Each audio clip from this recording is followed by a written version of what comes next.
Great. Good morning, everyone. It is a beautiful Monday, October 6th. I can't even believe it. 2025. I look at my Cordaro Jewelers watch. It tells me it's 9:09 and change. This is the Bob Cordaro Show. I am he. Broadcasting today from the United States of America. I can prove it because we're actually going to demand that our military is in shape to fight a war.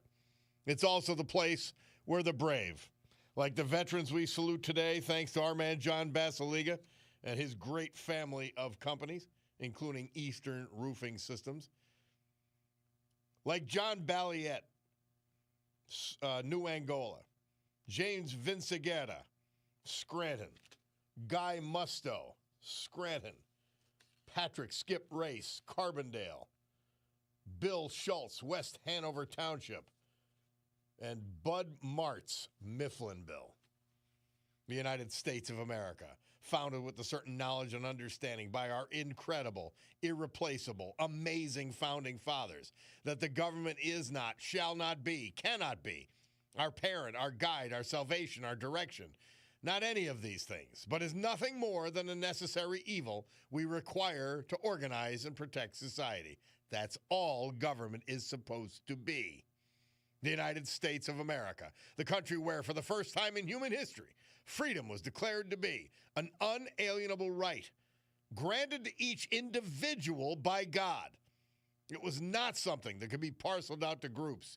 It was not something that could be controlled by government or government officials, because our great American Constitution ensures and codifies freedom of speech, freedom of religion, freedom of association, economic freedom, and freedom of the press.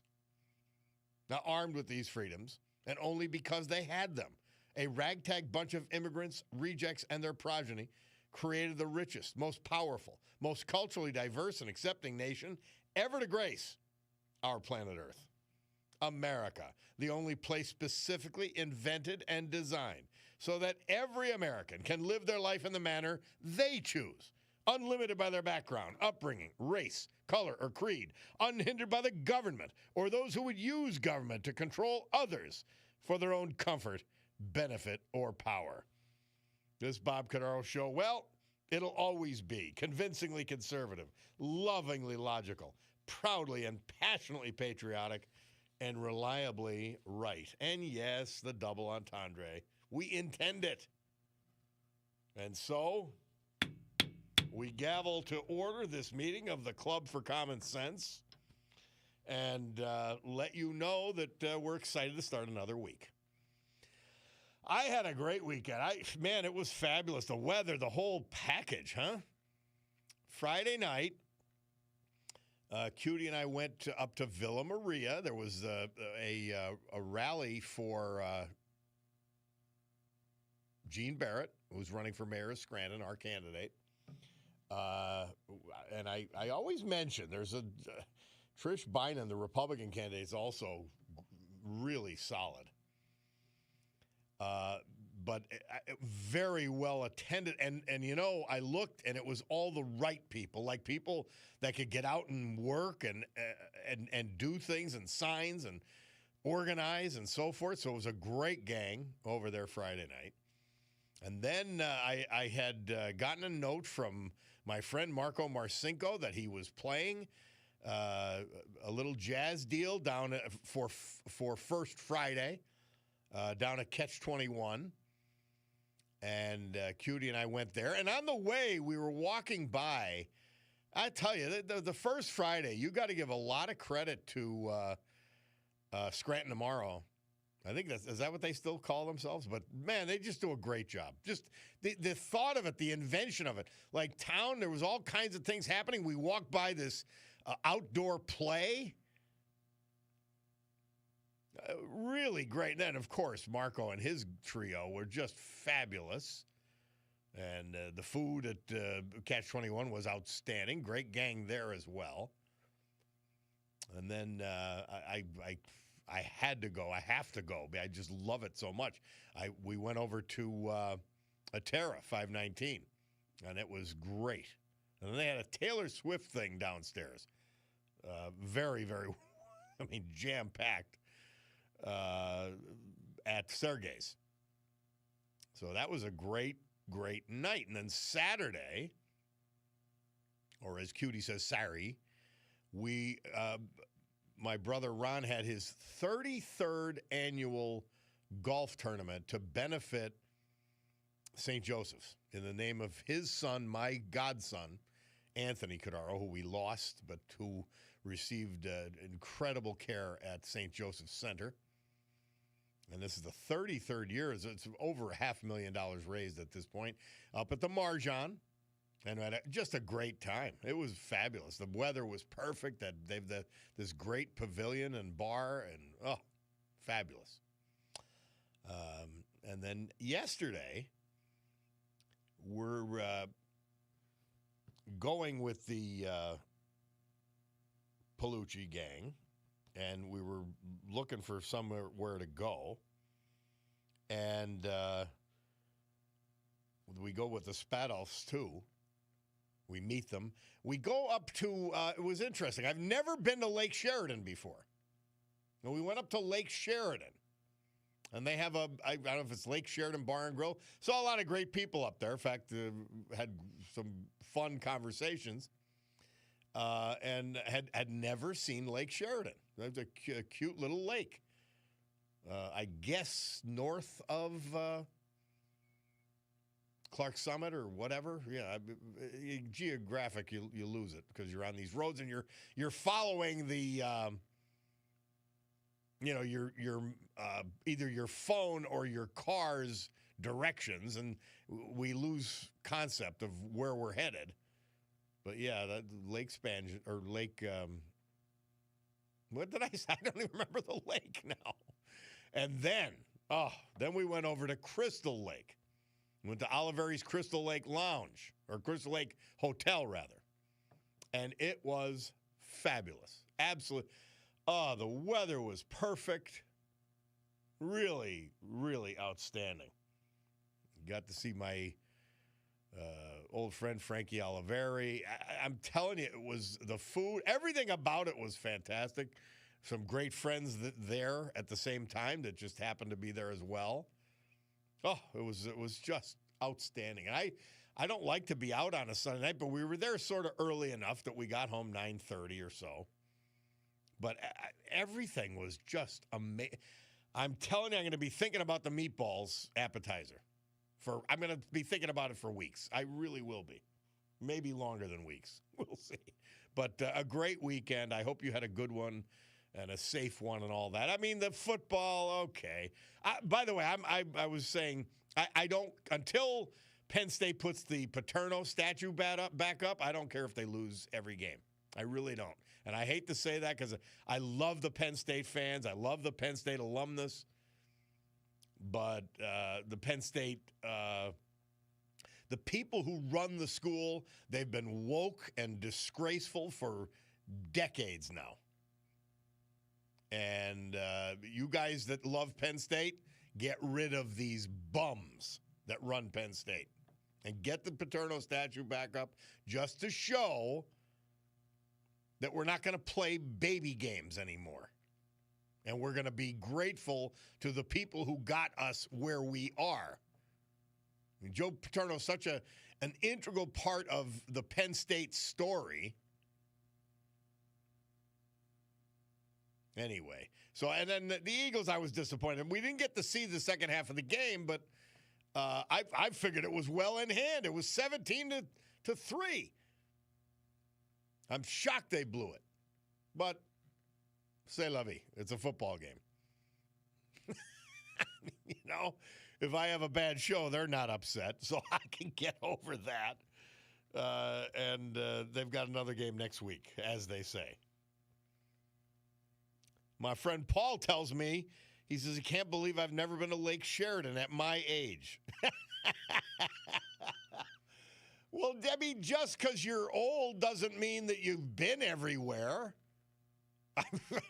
I was to Lake Como in Italy. I mean, I've been to a couple of lakes. But no, it was my first time there, and it was cute. It was cute. Penn State, somebody texted in, fell out of the AP top 25. Wow.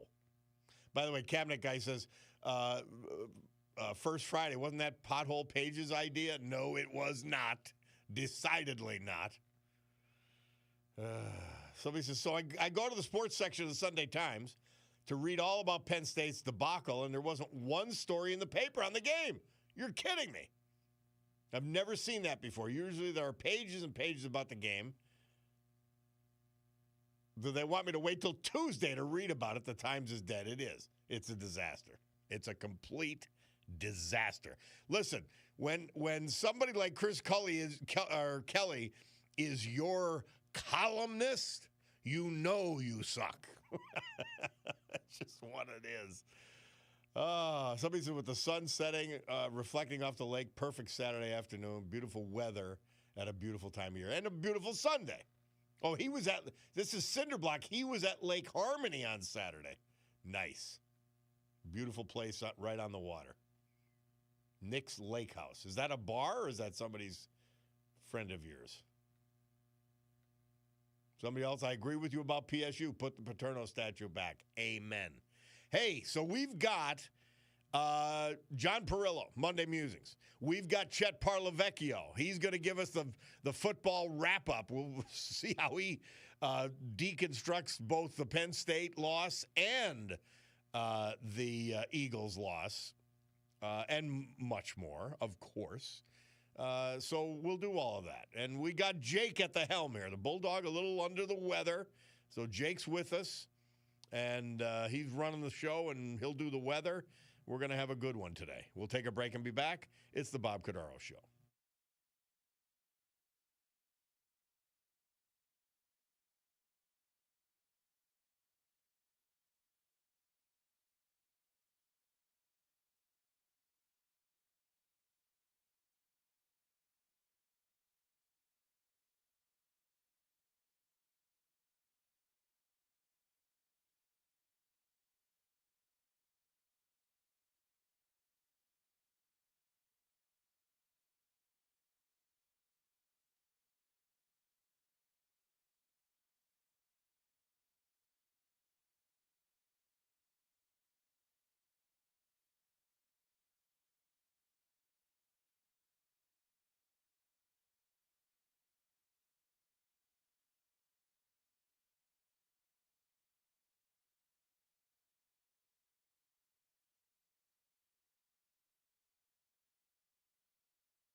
Bobby Day. Murph says he had his number one R&B hit with Rockin' Robin this date, 1958, and of course this date, 1973. Sort of surprised Tom Brokaw did the reporting on it, but war erupts in the Middle East. Egypt and Syria launched a surprise attack on Israel during the Yom Kippur holiday. And, of course, that was beaten back. And it hasn't changed, has it? Has not changed. You know, the massacre just 2 years ago. I'm telling you, there is such Jew hatred inculcated. There's such hatred of Christianity as well, I might add, into radical Islam. It's a real danger for the world. We've got in Nigeria, and I think we're going to put our man John Perillo on this systematic slaughter of Christians in Nigeria.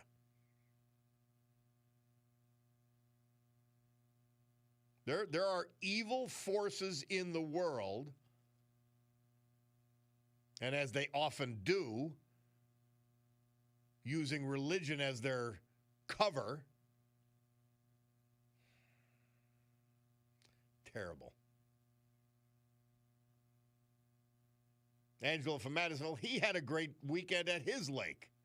He calls it my swamp. Good for you, Angelo. I'm telling you, to be at a lake, and I mean, I'm sure the water's too cold to go in, but to be lakeside, how great. One of our great listeners texting, yes, Bob, you're right. Get Joe's Paterno statue back up at Penn State. Shame on them. My husband was a great fan of Penn State, but that broke him. He passed on now, but he would be 100% in agreement with you, LTS. LTS back at you. Yeah, you don't want to put I won't go to Penn State games, and I love tailgates. I won't go to Penn State games. I won't cheer for Penn State, and I won't care one way or the other if they win or lose. In fact, sometimes I'll be rooting against them. Just they've got me to that point. They did. They brought me to that point. Somebody says, Bob, you're right about the Scranton Times-Tribune. The paper is dead. Only good for recent obituaries. And isn't that irony? the only purpose, the only value of the newspaper, the dying newspaper, is the notices of death. And somebody loved Rockin' Robin. It is a good song, isn't it? Now we're we're mixing in newer music. Murph's mixing in newer music. Yeah, is it historic? Well, you got to remember how old we're getting. You've got, a song from the 90s is 30 years old. So I would say it qualifies as music history. By the way, speaking of music history, my friend Frankie Oliveri last night at his place up at Crystal Lake Hotel, he sent me and I can't even describe how beautiful it was. I can't describe it. It was breathtaking. And the food was good. The company was great. All that. Anyway, he gives me a song. Now he made note it was Al Jolson and Jimmy Cagney, but he penned the words to me. And I thought it was really neat. And I said, I will read this tomorrow, which I'm going to do now.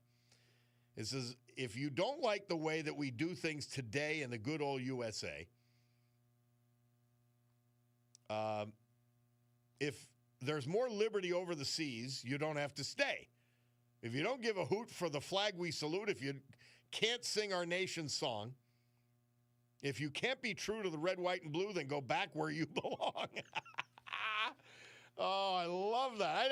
I hadn't read the words. I knew they were here, and I hadn't read them, and they're on the back of their great menu. So now I've got the menu, too. I've got the song, and I've got the menu. Not bad. Not bad. But, yeah, that's a great, what a great little ditty. All right. 570-883-0098 to call or to text.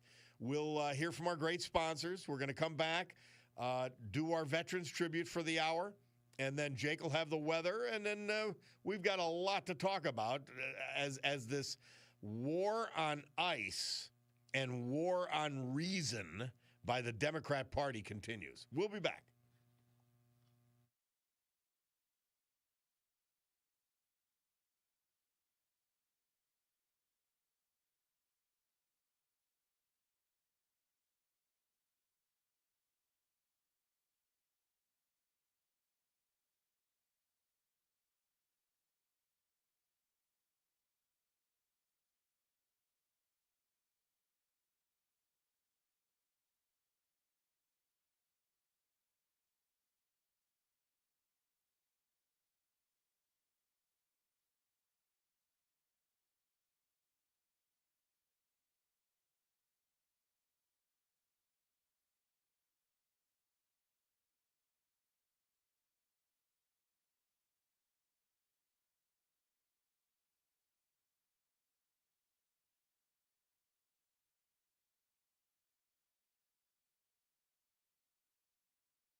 I turn to the Bloomsburg American Legion.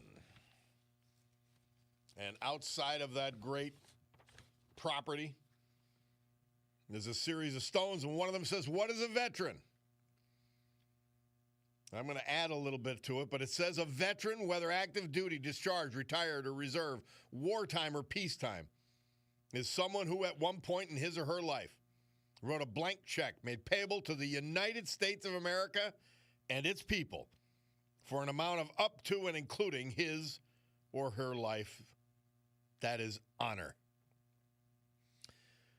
And the man who brings it to you every hour and every day, John Basiliga, and his great family of companies, including Eastern Roofing Systems, the premier roofing contractor for industrial, commercial, institutional in the eastern United States. And guess what? They bring that incredible experience and expertise to your home and your small building right here in Northeast Pennsylvania because they're headquartered in Jessup. James Vinciguerra, I'm hoping I'm pronouncing it right. He was 90. He passed away on September 29th at the Geno Murley Veterans Center. Born in Scranton, attended school in West Scranton, but went to work at an early age, eventually becoming the proud owner and operator of JV Plumbing for over 50 years. Through his work, he faithfully served generation after generation of families. He was a U.S. Army veteran and a man of deep Christian faith who served his community through the incredible St. Anne's Basilica Parish. When he was younger, he loved music. He played the drums. But he was known for driving his big white work van around town with one door open that read "Open for Air." He became a beloved local figure. Though small in stature, he had the biggest heart. Preceded in death by his beloved wife, Connie, tragically by his son, James. James Vinciguerra is survived by his daughter, grandchildren, and many other family members. The family tells us James will be remembered for his kind heart, his laughter, and the joy he brought to everyone who knew him. And the family offered special thanks to the Geno Murley Veterans Center and their incredible staff. James Vinciguerra. Now, another name I'm not positive on the pronunciation. John Balliet. He was from New Angola. We lost him at age 78, September 29th. Born in New Angola, he remained a proud, lifelong resident of the community he loved. The United States Marine, he served this country honorably during the Vietnam War. Following his service, he worked for many years as a mechanic at Dana Perfume. John Balliet was a man who found joy in nature. He loved hunting, fishing, or just the peace of the outdoors. Loving husband, father, grandfather, brother, and friend. He's survived by his devoted wife, Sharon, his beloved daughters, and John was a proud grandfather. He's also survived by his brothers. John Balliet, New Angola. Our great veterans this hour, brought to you by John Basiliga and Eastern Roofing Systems. Thank you, Bob. Now it's time for the Storm Tracker 16 forecast, brought to you by meteorologist Ali Gallo. Sunny and mild today with a high of 80 degrees, increase in clouds tonight with a low of 56. High of 78 degrees for tomorrow, morning clouds and rain, but then partly sunny. And a high of 62 degrees on Wednesday, morning clouds and rain, then some breaks of sun and cooler. 63 degrees and sunny right now here at WILK AM and 103.1 FM. Time to get back to the Bob Cordaro Show on WILK.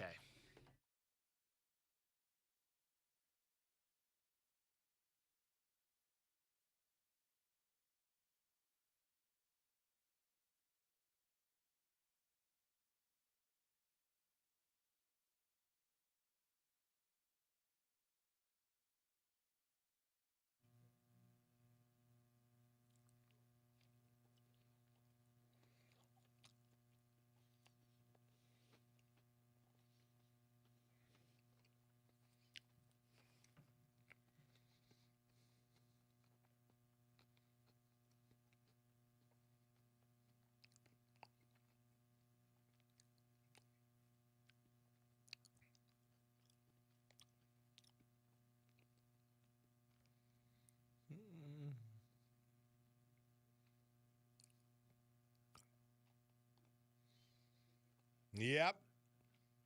Tom from Dallas reminded me,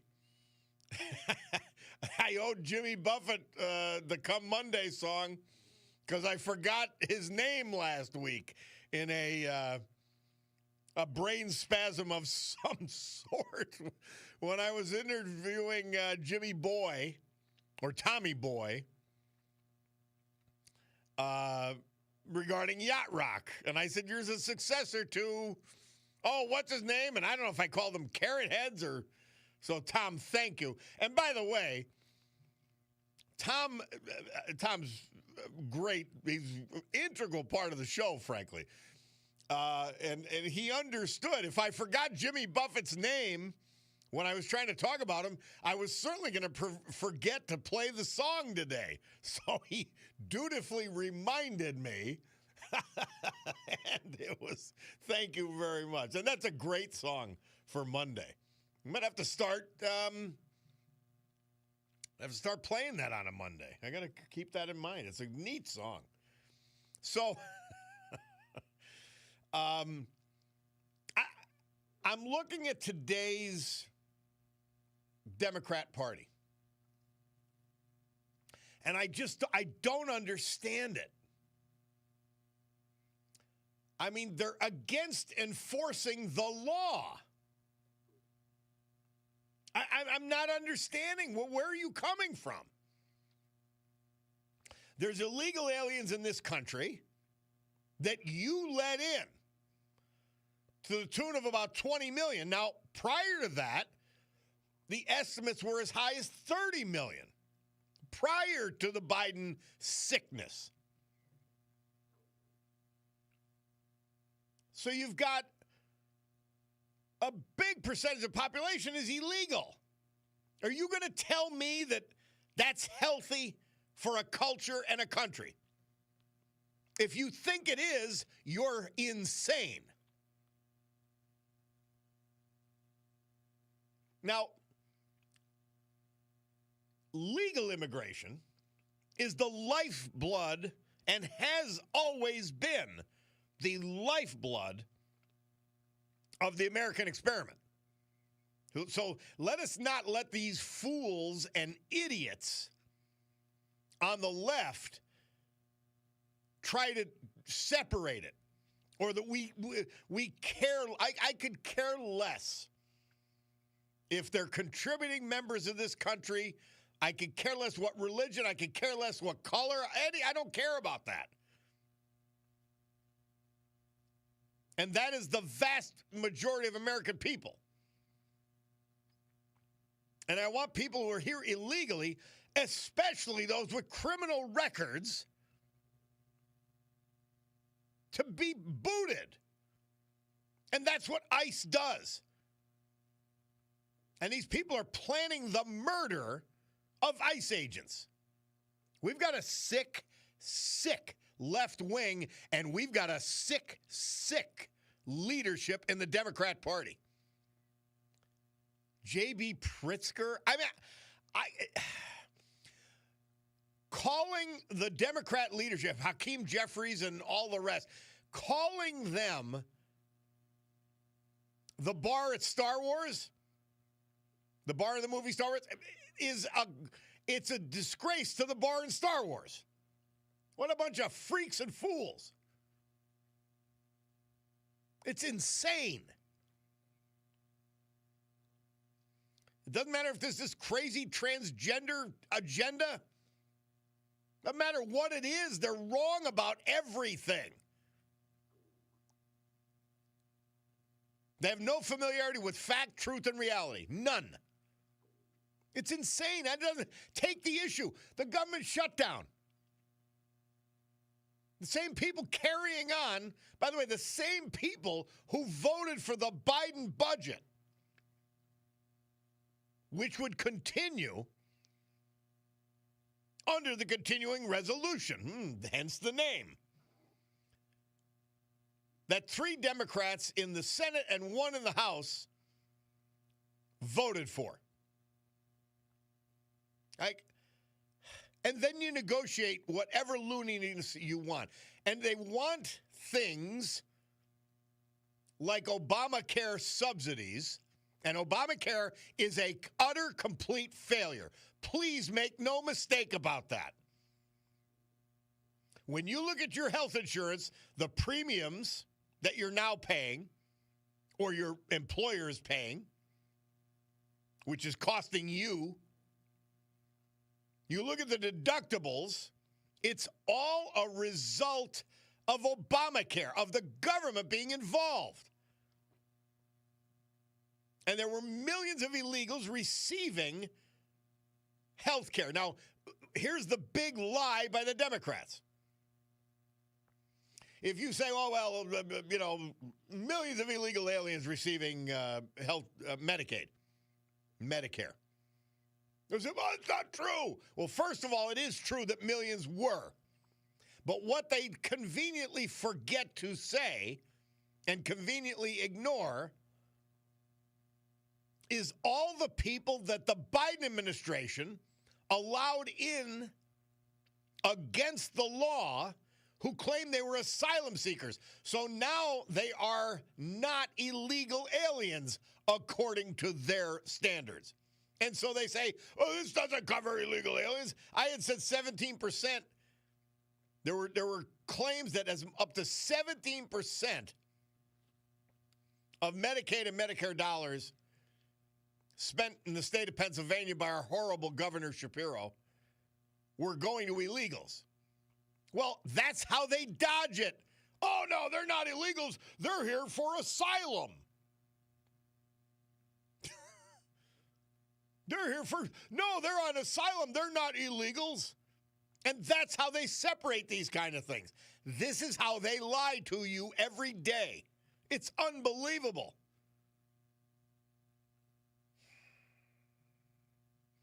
On a more positive note, Tom from Dallas says Jimmy Buffett is smiling in heaven. Man, you know what, Tom? If we could get Jimmy Buffett to smile by playing his song, I'll play it every day, never mind Mondays. But yeah, we are at a place where we played a montage of Hakeem Jeffries lying last week. You could play a montage of Chuck Schumer lying and changing his opinions, and you could play every minute of every day of these phonies.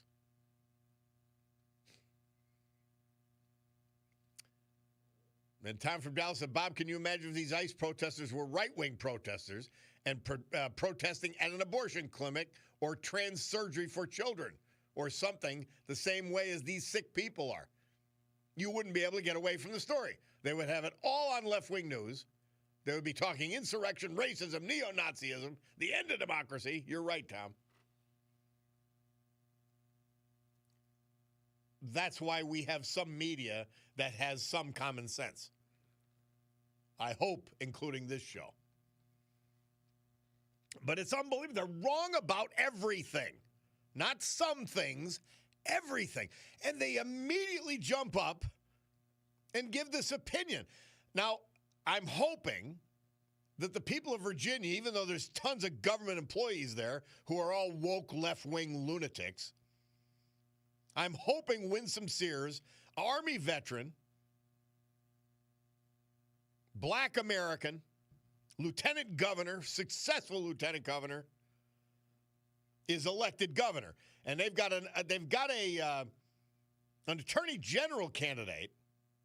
Now, there's always been this joke going around. So you want to, the joke is if I had two bullets and there was Hitler, Stalin, and so, what would you do? And you only had two bullets, there was three of them. Well, I'd put two of them in so. And that's the joke. But this guy went farther. He went farther. This attorney general candidate wishing death upon the former Speaker of the House of Virginia's kids. Now, there's a sick goofball for you. And the gubernatorial candidate in Virginia hasn't condemned him. How about that? We'll be back.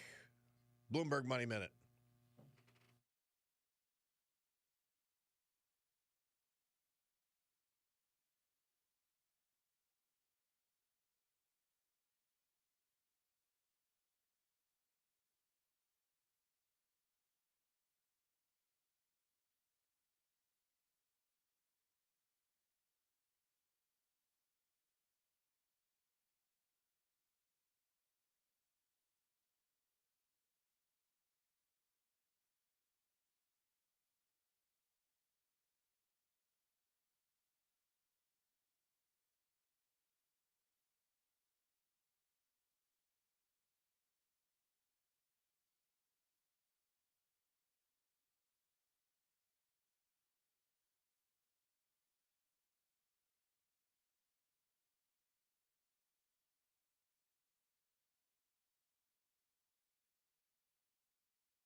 The Supremes.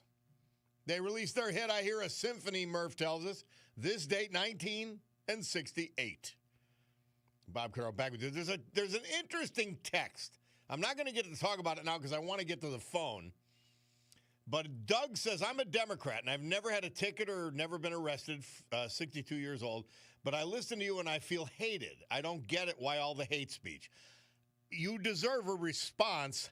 I have no clue why you feel that way, but I will wade into it when we get an opportunity. We've got to go to the phone. Thurman from Kingston. How are you, Thurm?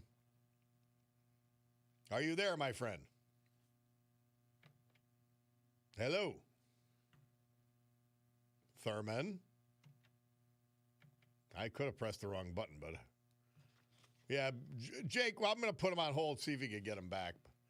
All right, so let's talk about this. We've got about a minute as I look at my Cordaro Jewelers watch. First of all, my hatred is not to the Democrat Party. My hatred is not to the people, well, other than the politicians leading this sick, twisted charge. My hatred is of the ideology that is, well, the controlling leftism and controlling ideology of the Democrat Party. Now, please tell me what you love about their transgender, wicked transgender policy, mutilating children, forcing girls to be subjected to boys and men in their locker rooms and in their sporting events. What else? We're going to name the position. This hatred of ICE, of federal law enforcement doing their jobs. This love of the open border, which carries calamity after calamity with it. Please, Doug, tell me. And by the way, you may believe some of these things if you feel like you're being attacked. How? It's a sick, twisted ideology which has taken over your party. And I want to know what you're doing about it. That's what I want to know. What are you doing about it? And I'll finish with what I always finish with. Just because you hate what I'm saying doesn't make it hate speech. I promise you. The Cordaro Jewelers, my watch, it tells me it's 10 and change, which means it's time for the news with Brian Hughes. We'll do that, and we'll be back. It's the Bob Cordaro Show.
Great good morning, everyone.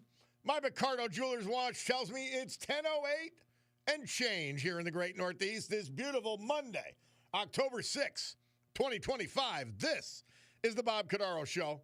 I am he, and it's a big day to fight for America, defend our values, and with the help of our man John Basiliga and just one of his great companies, Eastern Roofing Systems Jessup, to honor the brave who have made us and kept us free.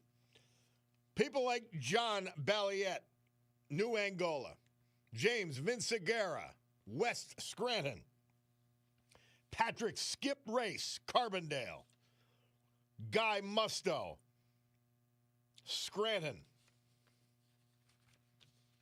Howard Bud Martz, Mifflinville, and Bill Schultz, West Hanover Township.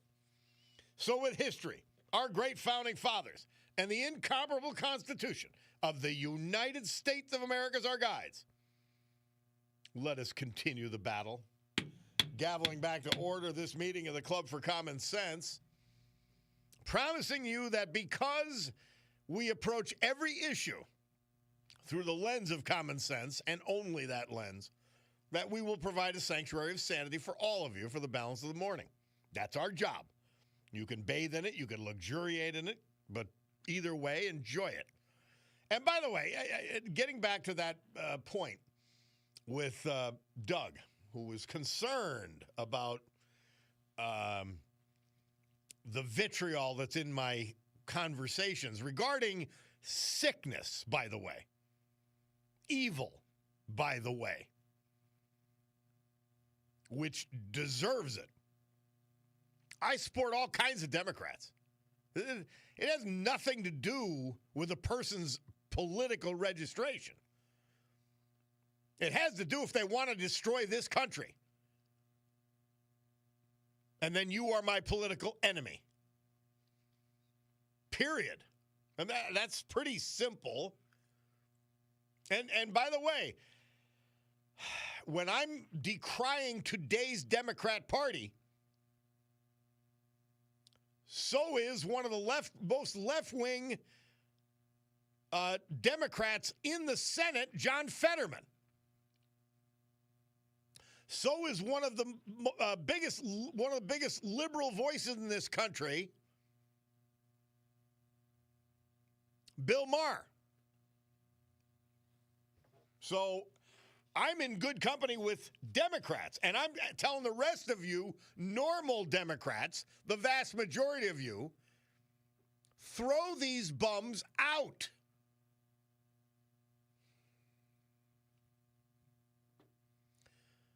By the way, if people thought that was Donald Trump, it was a comedian imitating Donald Trump to open the hour. All right. Well, it's Monday. And you know what that means. It means Monday musings. Well, almost all the time.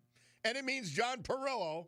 And here he is, our man, John Perillo, and his show, Monday Musings. John, welcome. Your show, sir. That's good. How are you? Well, it's your show now for this next few minutes. Well, thank you. And I say that in the narrowest sense, not in the broadest sense. I understand that. Yeah. I understand that completely. And by the way, do I say it in the broader sense, I guess? I don't know. It's one or the other, but yes, take it away. But I do appreciate last hour you mentioned you had Jimmy Carter on talking with the Pope. Yes. And I thought that was a great lead-in because, every once in a while the New York Times gets something pretty right. And okay, to be fair, it was David Brooks who was writing in the New York Times, who's a moderate conservative. He's a fool. But still, anyway, yeah. Still, it was the New York Times, and Brooks was writing about the mixing of God in politics, which was exactly what Jimmy Carter and the Pope were talking about. And just so you know my prejudices in advance, that's something I generally oppose. And I think that a person can be either liberal or conservative and be a good Christian or observant Jew. And more, I think that politicians invoking God as a reason for a policy, beyond the obvious religious teachings of things like sexualizing children or preserving life, for instance, is generally a bad thing because it diminishes religion, which is far more important than politics. But with the murder of Charlie Kirk and now the sadly almost routine church and synagogue shootings and bombings, both here and overseas, there seems to be a mixing that can't be avoided. And Brooks points out that the reality is that there has always been politically this disagreement about mixing God and politics, which is true. And remember from our earlier musings that politics is really nothing more than the using of philosophy to guide the way you order society. And the Hebrews did that with Deuteronomy, and the Greeks did it by creating the supremacy of law over individual rulers. And our nation did that brilliantly with the Constitution, which enshrined the principles of Judeo-Christian theology and some other philosophies into law. But the key point is that in politics, somebody's philosophy is made into law. That's what politics is. The only question is whose philosophy. And under communism, it was the Marxist-Lenin philosophy, for instance. And for us in the U.S., the one key fundamental philosophy around which the Constitution is constructed is the religious teaching that all humans are deeply flawed and that an angel class of humans does not exist. And because of that, power needs to be dispersed for people to remain free. And that's the natural result of unrestrained power. If you have unrestrained power, the natural result is authoritarianism. And that understanding of religious humility is at the absolute core of how our government is organized. The alternative philosophy that I am the center of the universe and that everything revolves around me is both deeply irreligious and the cause of all kinds of horrors throughout the history of mankind.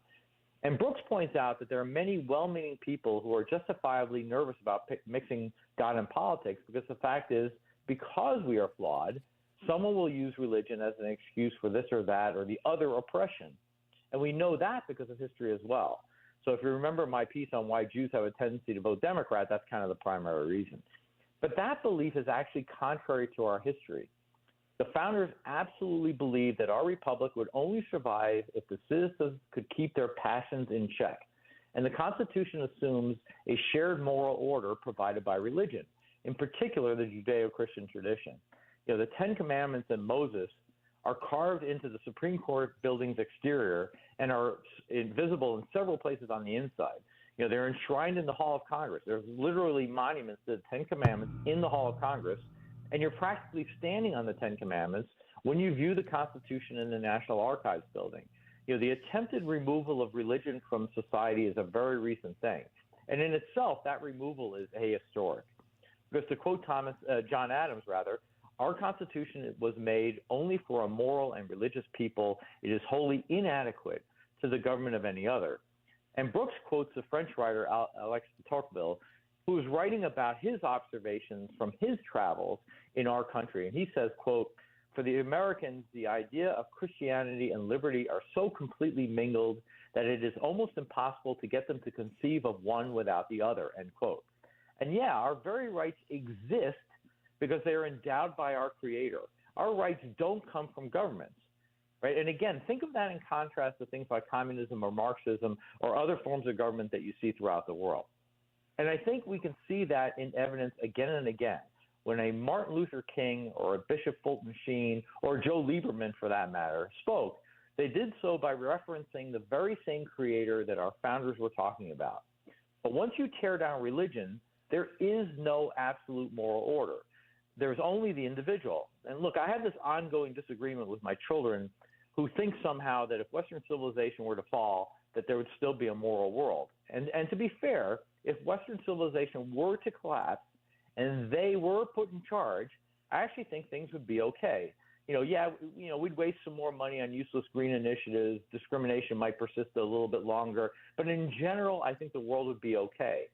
But all of recorded history tells us that what they think would happen and what would happen are vastly different. Right? Brooks quotes this gay atheist Jewish friend of his, a guy named Roche, who wrote a book called Cross Purposes, Christianity's Broken Bargain with Democracy. And that book is about faith and politics, and he says that they can't exist apart from each other. And this is a very liberal author, by the way. And he says, quote, "I came to realize that in American civic life, Christianity is a load-bearing wall. When it buckles, all the institutions around it come under stress, and some of them will buckle too," end quote. And what that means is that the collapse or willful destruction of Christianity is by definition a disaster for all Americans regardless of belief. So Brooks says to those out there who may not be religious that even if you don't believe in God, you want to live in a society that is inhabited by people who are morally and spiritually healthy. So the question then isn't how you keep politics and religion separate, but far more importantly, how do you bring them together in a way that enables a moral and free society? And again, that was a very liberal author who was writing that. And that's not either a liberal or conservative thing. And in fact, for you Catholics out there, you may recall from last Sunday's Old Testament reading, which was from Amos, that the prophet talks about us sitting back, improvising on the harp while others are going hungry. And oh, by the way, as an aside, I was reading that while sitting on my couch, improvising on my guitar, right? And the gospel reading was about the rich man ignoring the poor man outside his gate and being sent to eternal damnation for that, right? And so for people like me, I've always had the thought that religion is far more important than politics. And the things we discuss in religion are of infinitely greater importance, right? It's about moral codes and the salvation of the soul. And politics is mostly about stuff.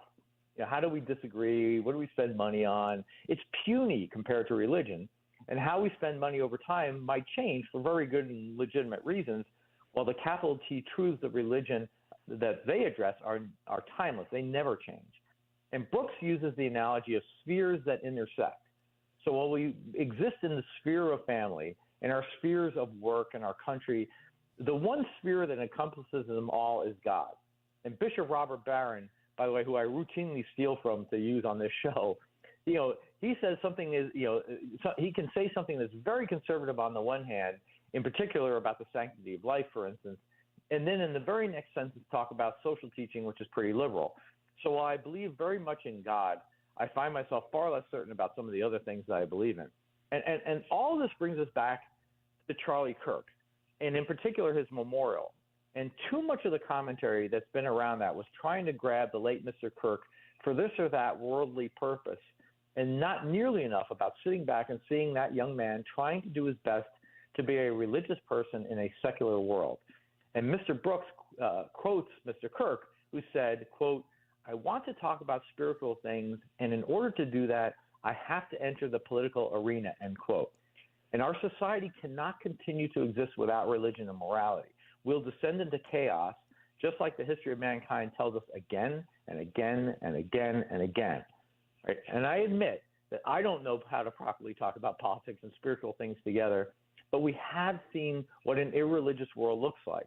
And there are tens of millions dead to remind us of those horrors.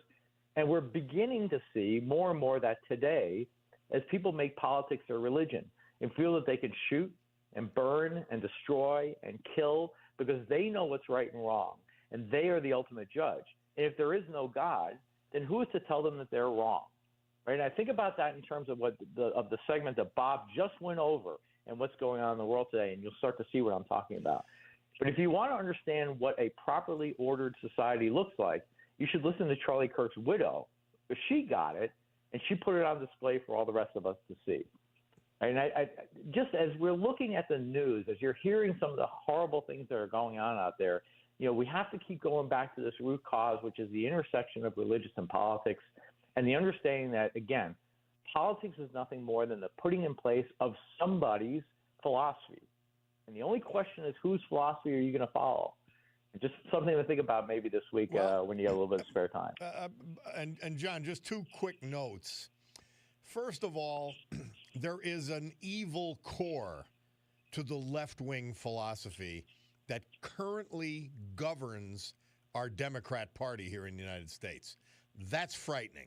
The second thing that's frightening, it was perfect that we played Pope John Paul II with Jimmy Carter. Mm-hmm. He knew how to do this. Well, our last two popes, Francis and now Leo, do not know how to separate politics, and they're bringing left-wing politics, failed left-wing politics, I might add, into the religion that I revere, and I'm furious about it. Well, I think we could look at the church's goals in three different things. There's the evangelization branch, you know, the church is an evangelical church. The other thing is it teaches religion, the second thing. And the third thing is the care of the poor, which, is throughout, especially the New Testament, which is where the Catholic Church is based. And if you look at our popes, I think you can see them kind of almost in those three categories, right? So Pope John Paul II, Pope John Paul II, was clearly the evangelical pope. You can, the fact that he was everywhere on TV and he brought millions to the faith was the evangelization, if you will, of the Catholic Church. Pope Benedict was a very quiet man, right? And he wrote a lot, and he wrote about the details of our belief. And one of the things that was interesting is he came, to the papacy at the time that the internet was growing, and so people had a chance to read, because everything was all over the internet, the things he said, which were very profound and very deep and very, in my mind, I had very few easy to problems understand. with Benedict either. Right, and then that's and why then, I mentioned and the then, last two. Okay, and then as we get into Pope Francis, and again, there is the one core thing. Theology is something which I'd love to spend a lot of time on. But if you can look at the New Testament, there's very little sin that the Lord condemns routinely, with the exception of ignoring the poor, right? And that was Francis's key message, that no matter what else we do, ignoring the poor is a bad thing. Right now, we can argue, reasonable people can argue about the right way to do that. But the fact of the matter is that is the one thing that the church says that we can't ignore. Right? You can, and the parables of, especially of the rich man and Lazarus, is a story about that. Right? So I would only ask your readers, again, this is not, I'd be glad to do this as a theological piece as well, because that fascinates me. But just as an aside, when you see these horrors out there, when you see people shooting, and just understand that somebody's philosophy is coming to the fore, and our founders had a philosophy that they believed was the right philosophy. And as we move further and further away from that, we're starting to see the effects of that, and I don't think it's a good thing. No, just something to keep in mind as your week goes on. And we got to get our popes back in line, because they're disgracing my religion. All right, my man. All right, dude. Have a great week to you and your listeners out there. Thank you so much for spending time with me again on Monday. We won't be here. We won't be here next Monday, but hopefully I'll be with you in Colorado Monday. Oh boy, I can just imagine people looking over and wondering what the heck we're talking about. So. All right, my friend. John Perillo. Have a great week. Monday Musings. We'll take a break and be back.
This date, 1969, Murph says that the Beatles released one of George Harrison's song as an A-side single. Something is that tune. October 6th, Mother Teresa. Saint Teresa. She says, look at Mary Magdalene. She was so in love with Jesus, she went early in the morning to see him. Are we like that at Holy Mass, during prayer? Do we have that eagerness and longing to be with him? Saint Teresa for today, Mother Teresa. On the same note, somebody asks, so this is a theocracy now? So theocracy is the answer now? I don't even know where you get this from. I really have no clue where you got that from. You must be a left-wing lunatic. The person that texted in. We love you, but you must be a lunatic. I don't know what to say. And they also texted, so I'm to believe that Jesus would look at what Trump's administration is doing favorably. 100%. 100%. They're trying to get criminals off the streets who don't belong in the country in the first place. That's for the safety and benefit of the American people who, by the way, that's who Trump works for. He doesn't work for the illegal aliens.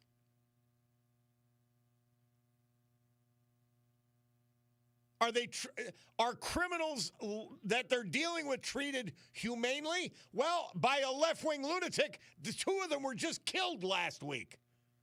They're trying to kill ICE agents. They killed two of the illegals. What the hell are you talking about? What's wrong with you? Seriously. It's unbelievable. And how about the mutilation? What would Jesus think about the mutilation of children who have no clue what sexual preference they're going to have when they become sexually mature?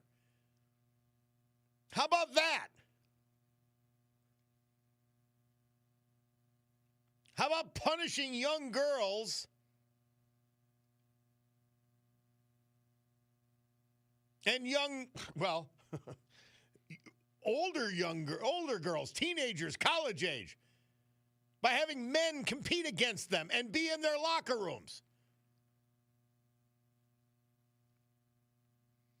How about the fentanyl that came across the border and killed hundreds of thousands of Americans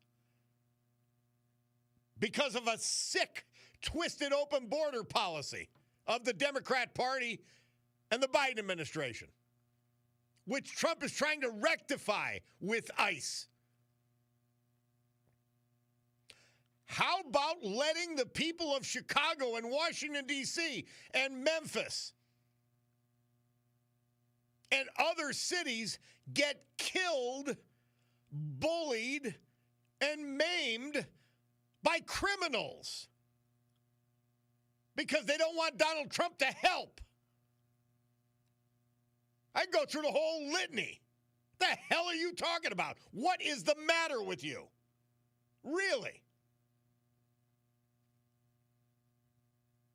You better go look in the mirror and check yourself, my friend.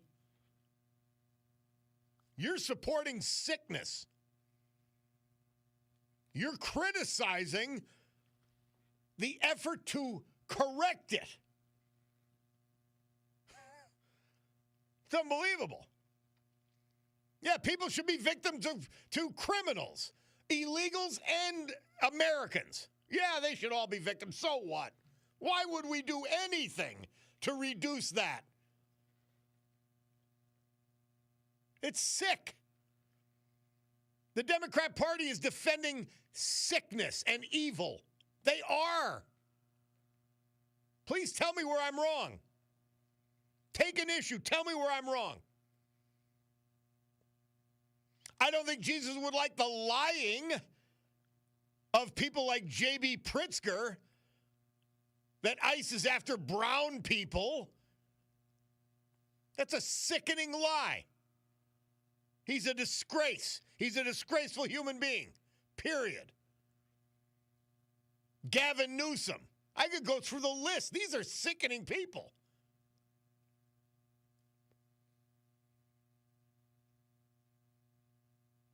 And then you have a silly Pope, and I think that's what he is. Pope Leo. He's back with the same climate scam nonsense. He's back with the same unlimited illegal immigration. The same nonsense Pope Francis was throwing at us.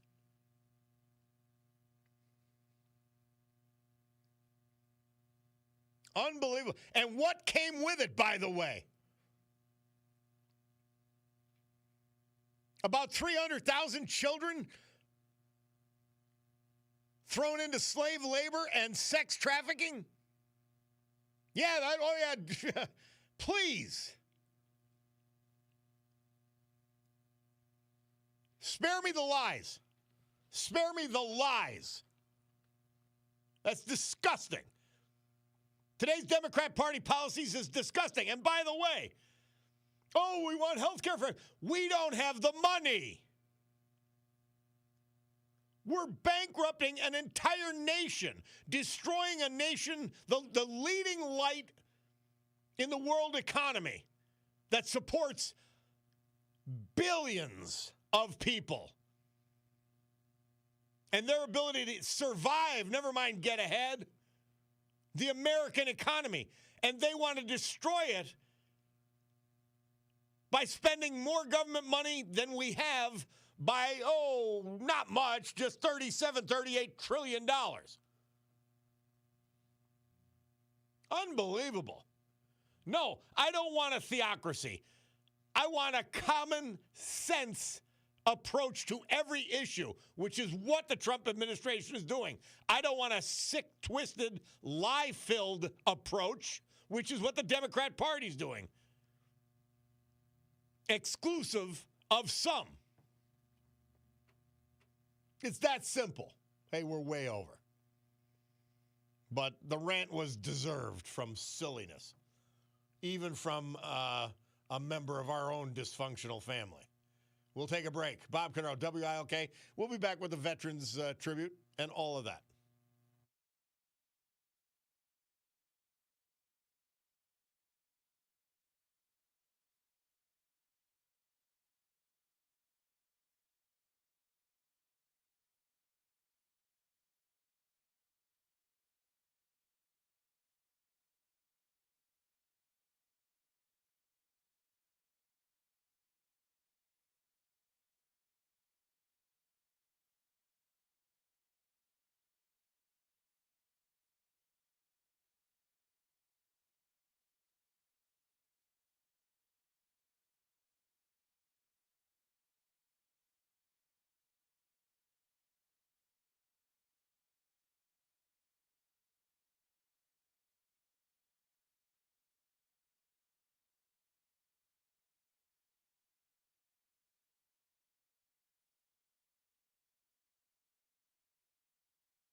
What is a veteran? Found outside the Bloomsburg American Legion. There's a stone, and carved into it, it asks that question. And then they answer. A veteran, whether active duty, discharged, retired, or reserve, peacetime or wartime, I add, is someone who at one point in his or her life wrote a blank check made payable to the United States of America and its people for an amount of up to and including his or her life. That is honor. And so with the help of our friend John Basiliga and his great Eastern Roofing Systems, we pay tribute to two veterans we lost recently. Patrick Skip Race, Carbondale. He was 80 when we lost him September 26. He's survived by his wife and best friend of 48 years, Gina Florini Race. He was born in Carbondale, member of St. Rose Church in that city. 1963 graduate of that great St. Rose High School. He enlisted in the Air Force after that and was an airman first class. Prior to retirement, Skip Race was a transportation construction inspector for the Pennsylvania Department of Transportation for 30-plus years. Skip was proud of his Irish heritage, and he was known for his quick Irish wit. He was also known to be the biggest Ford man in town, inducted into the Pocono Drag Lodge Hall of Fame. He loved animals, and he and his wife rescued many. In addition to his bride, he's survived by 2 daughters and 8 grandchildren, as well as many other family members. Patrick Skip Race. Guy Musto. He was just 69 when we lost him September 25. He was born in Bridgeport, Connecticut, relocated to Scranton with his family, attended Bishop Hannon High School. He enlisted in the Air Force, where he earned the rank of E4 Sergeant as an HVAC technician. He was stationed at Keesler Air Force Base, Biloxi, Mississippi. From owning his own bar to serving patrons at the great Oliveri Crystal Lake Hotel to being a service station attendant, Guy found a passion in forging personal connections. He'd learn your name, seek to make you smile, and then thank you for it. Guy was known throughout the community for that eccentricity, manifesting in whimsical holiday costumes and so many other things. He had a pot-bellied pig named Otis.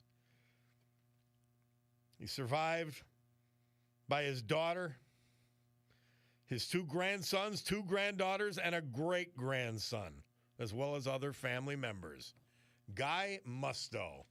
Our great veterans, brought to you by John Basiliga and the premier roofing company in the eastern United States, Eastern Roofing Systems, Jessup.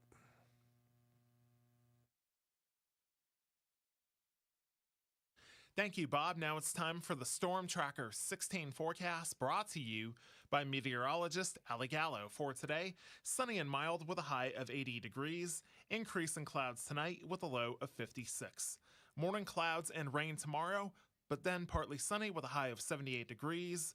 Morning clouds and rain on Wednesday as well, but then some breaks of sun and cooler, high of 62 for Wednesday. 69 degrees and sunny right now here at WILK AM and 103.1 FM. Time to get back to the Bob Cordaro Show on WILK.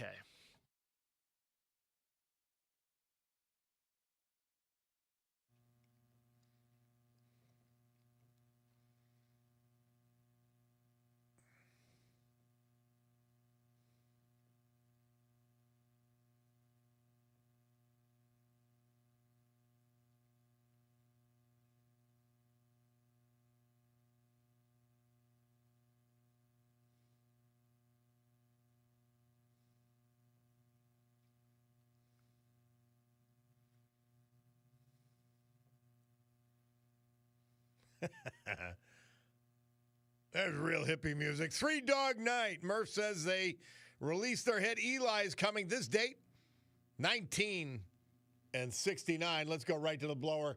Thurman, do we have you this time? I think so. All right. Thank you for your patience. We couldn't hook up with you last time I tried. Well, I've been nothing but a patient for the last 2 years, Bob. Good for you.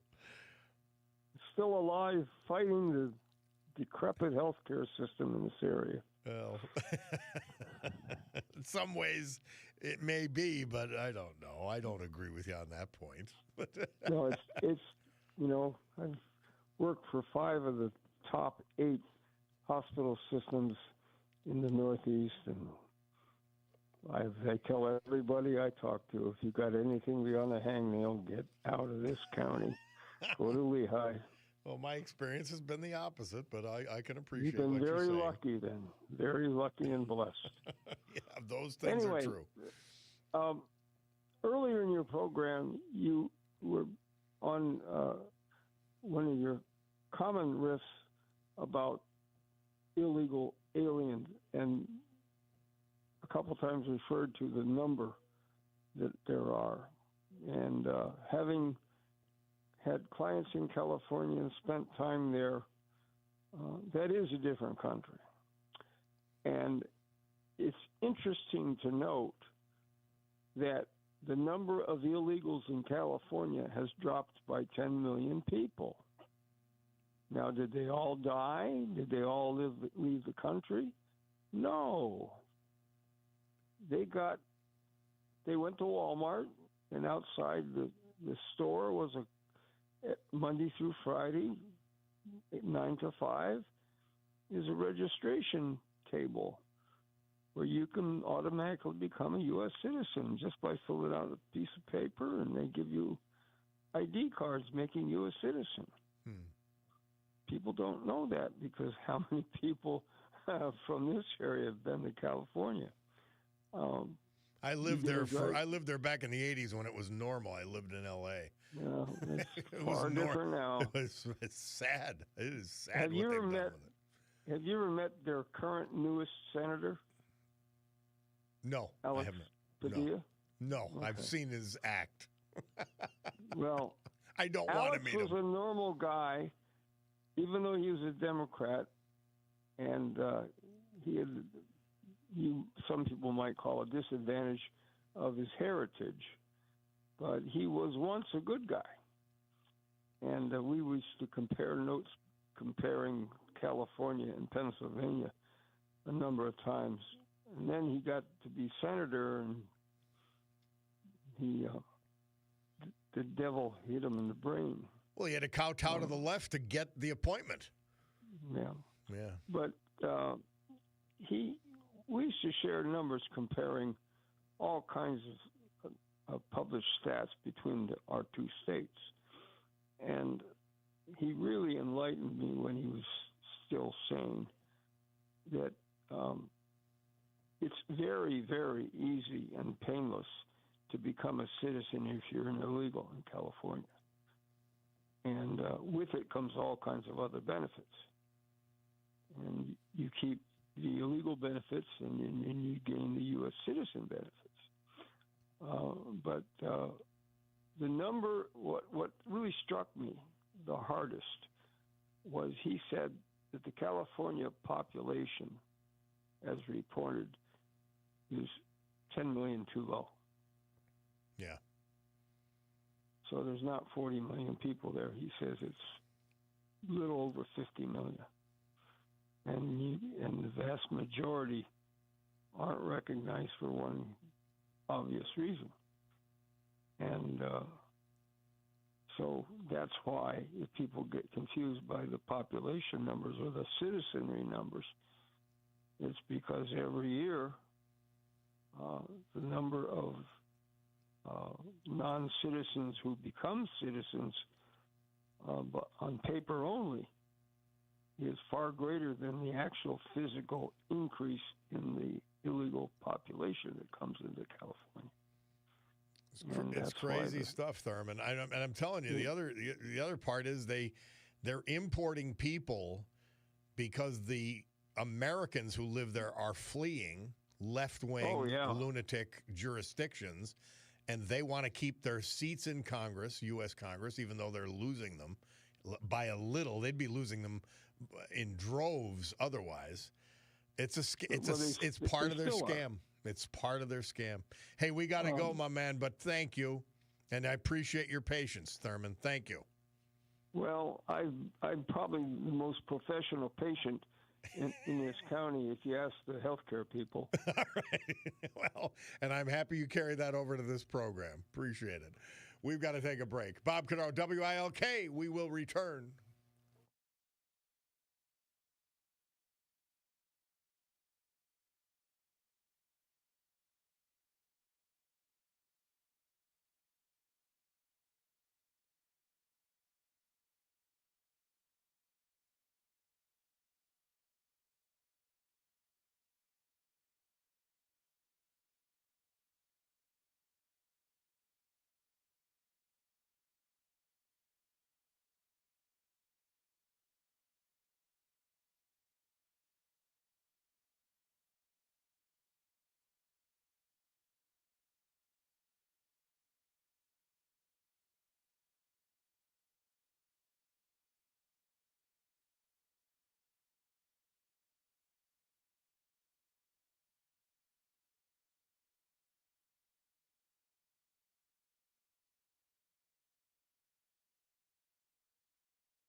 The Rolling Stones.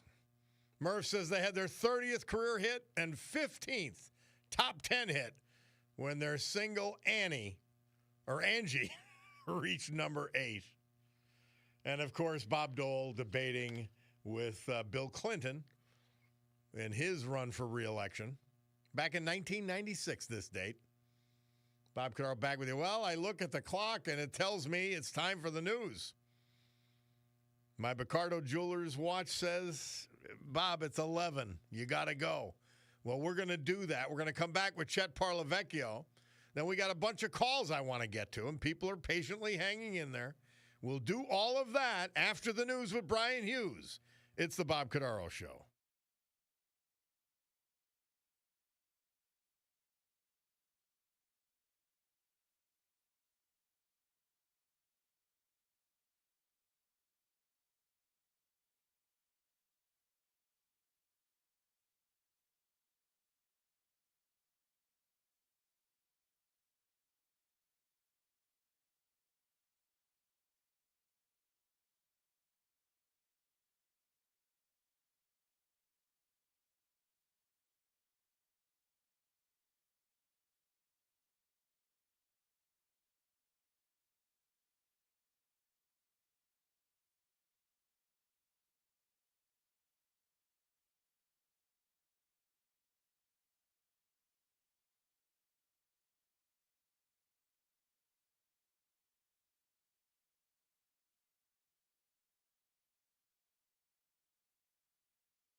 Great good morning, everyone.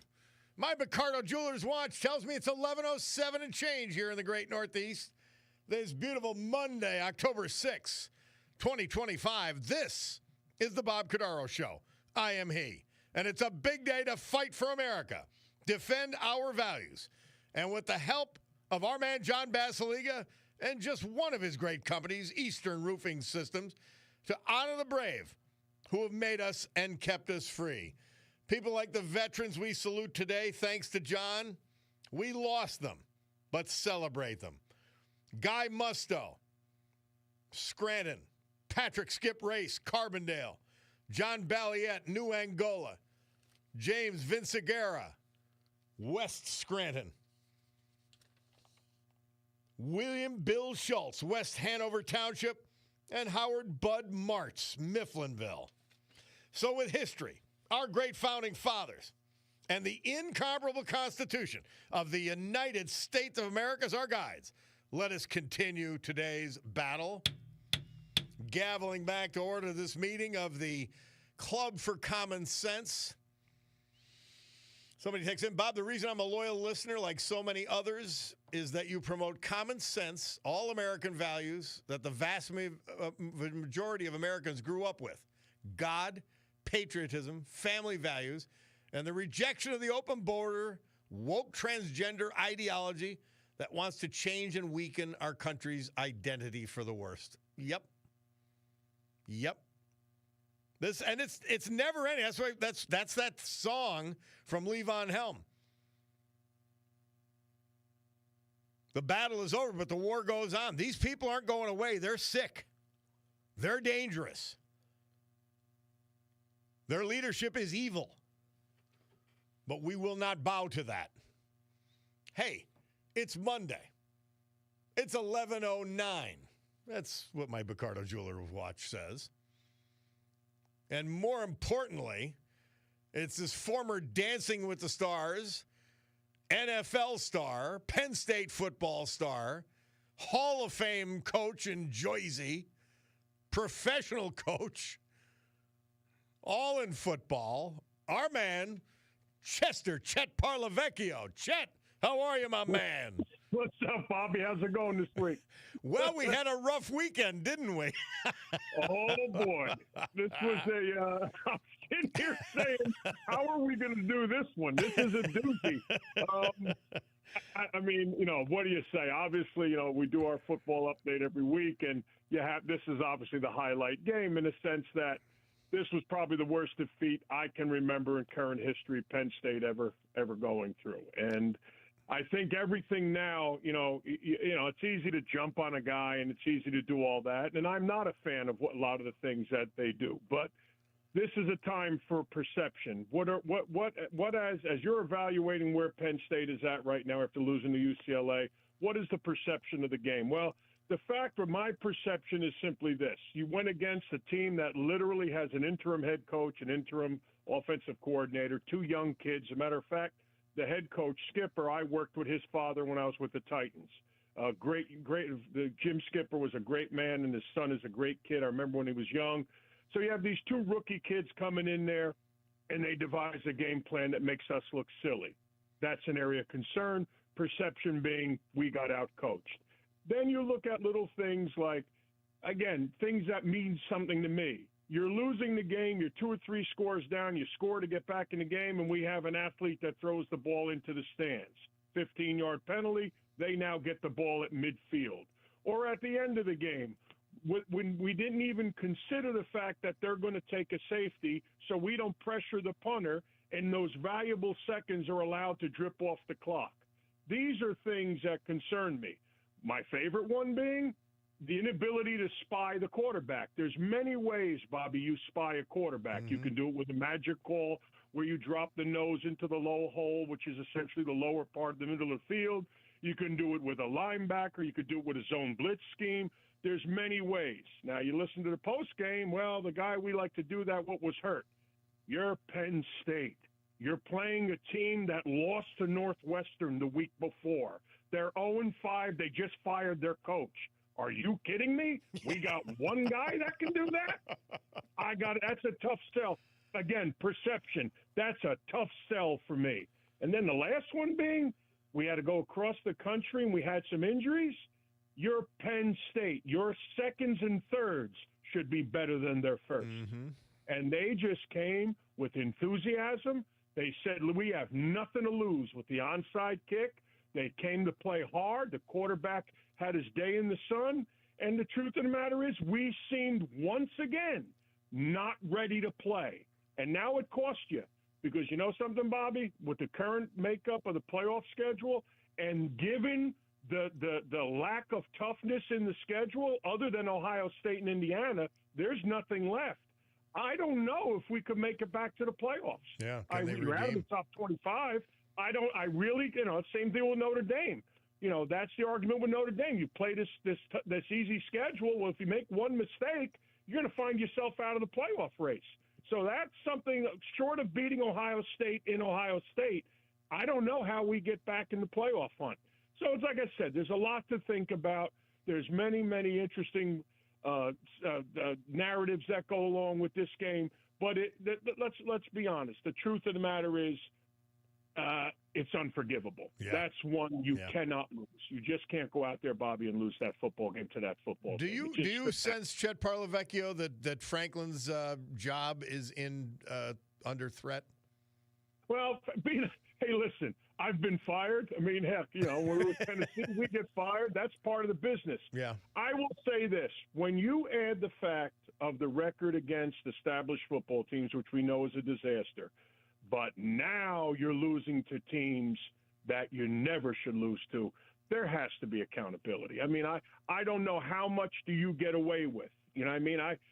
Okay, we can't beat top 10 teams. We barely beat a top 25 team once in a while. But now we're bringing that to another level. Now we're struggling with teams with that literally fired their coach 5 weeks ago. Does he have to fire critical coaches, whether it's offensive or defensive coordinator? Does he have to do something? He's got to do something, right? I've been hearing how innovative they are on offense. How innovative. You have arguably the best 1-2 running back tandem in college football. They rushed for 80 yards this week combined. Yeah. You think that's a problem? What do you think? The development of Drew Aller. Let's be honest, Bobby. It's 4 years into his career. This kid might go on to be a great pro. He's a big kid. He's got all the measurables that you look for in the NFL game. All that being said, has he really developed, Bobby, where you see him controlling the game like Carson Beck does down in Miami? No, I haven't seen that. He seems to pick it up in the fourth quarter when he starts using his legs. Now, I don't know if that's a design fault. I don't know what fault that is. But the development of Drew Aller 4 years later, or it might even be 5 years, I don't know, to use his red shirt, it might be 5 years. This kid, to me, is the same quarterback he was 4 years ago. Yeah. He's good. He's solid. But, again, these are 2 games now. It took you 3 quarters to start playing football. There's something wrong there. There's obviously something wrong there. And it's got to be, you need an evaluation process to really take a look at this thing. Again, I'm not jumping on somebody. I'm saying what I see. Yeah. Well, I'm saying these are the facts of what's going on. And at Penn State, let's be honest, it should be a place where that's not tolerated for very long. Again, we're losing to a team that just a week before got beat by Northwestern, scored 5 points, 10 points. So, like I said, that's something for down the line, but it's something obviously that has to be watched. And, you hope they gather themselves and they put it together and they do what they have to do. But like I said, this right now is bottoming out, and that there's a reason for concern. All right, let's head right to the NFL because time is short. Obviously, the Eagles game being the premier shocker. Well, something, Bobby, is it really a shocker? Uh-huh. Your inability to run the football. You haven't run the football. Now he has 250 yards rushing in 5 weeks, in 6 weeks. You know what I mean? Their inability to run the football. You just don't have, Saquon can't get going. Their inability to pressure the quarterback. We can make an argument they could have lost 2 other games earlier in the season. Yeah. And it's finally caught up with them. You can't play this close to the edge every week and walk away with it in the NFL. I mean, hold it. There's a few teams you could bring that, that same question to. So, No, as far as Philadelphia, they've got to gather themselves now. You got a big one on a quick turnaround on Thursday in New York, which is a rivalry game. We both know they don't like each other. They both right now, I mean, Philly's not playing well, and the Giants. Hey, we'll get into that in a second. But you talk about yesterday the rookiness caught up with them. You had 4 turnovers, all 4 by rookies. You had all the turnovers, all by rookies. The rookiness caught up with them, and that's okay. They're tough kids. They're good. Hey, listen, Dart's going to be good. You know what I mean? I think Scadaboo's going to be good. The young receiver's going to be good. They're young. They make mistakes, and they made some mistakes yesterday. The game at the NFL level, the speed of the game picks up, especially in the passing game. And like I said, these are all growing pains, and you eliminate Malik Neighbors from the Giants, you're talking about very, very few weapons. Man, that's a tough thing to throw a young quarterback in. Not only is it my first start, not only am I playing the Eagles next week, but now I got no weapons. That makes things very, very tough. So, the young kid will hang in there. I think Dart is the right way to go. He's you could see he's in control of the game. The game's not bigger than him. He's just going to make a lot of mistakes. And, Giant fans are going to have to get that. Now, the Jets, on the other hand, I don't know. I don't know where you go with this. My buddy's a season ticket holder for 50 years. I called him up. I said, "How's it feel to know you're going to die and never see a Super Bowl?" I mean, let's hope he's not basing his life on that. Right. He's been a 50-year season. He goes, something that's coming to fruition. You're absolutely right. Like I said, I think the greatest line was, most teams shoot themselves in the foot. The Jets shoot themselves in the head. Without that extra padded helmet either. Right. It's a tough situation there. So, but Bobby, real quick, just to finish up the NFL report, to look around the league.